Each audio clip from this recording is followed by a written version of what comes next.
To understand these murals requires some knowledge of the history surrounding the War of Funerary Flame. I shared a little of this with Lauma before.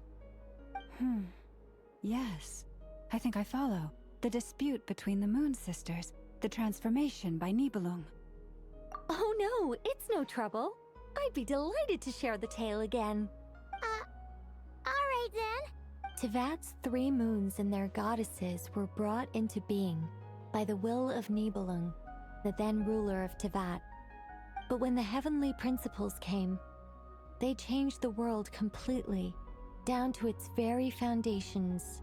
The moon goddesses were nowhere near strong enough to challenge this entity. But the heavenly principles did not view them as heretical entities that had to be removed. Essentially, the 3 moons existed to keep this planet alive and operational, which did not directly conflict with the heavenly principles' aims. Nevertheless, the inherent precariousness of this arrangement would soon be revealed. Nibelung returned. Yes.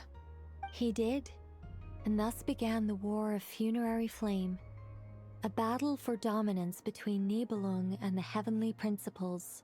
Discord would soon emerge between the 3 moon sisters.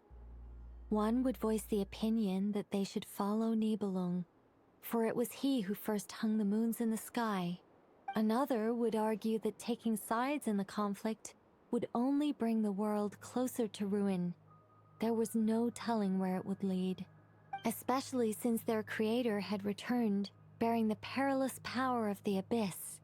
Nibelung would eventually discover their disloyalty.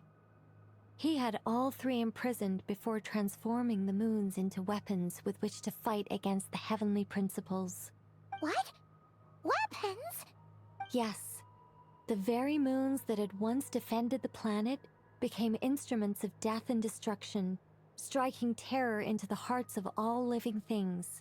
And although the heavenly principles and the 3 moon sisters had once been at peace, it now seemed that the moons posed an unacceptable threat to Teyvat. It is possible that the heavenly principles did not know of the goddess's imprisonment. If so, the weaponization of the moons would surely have been viewed as an intentional breach of the peace agreement. Regardless of who knew what, when, the heavenly principles shattered 2 moons and flung the other beyond the skies. Whether the goddesses managed to escape Nibelung's captivity after his fall, nobody knows. But this much is certain. From that day on, the moons no longer belonged to Teyvat. The rejection slowly drained their power until eventually they passed away. So that's the full story.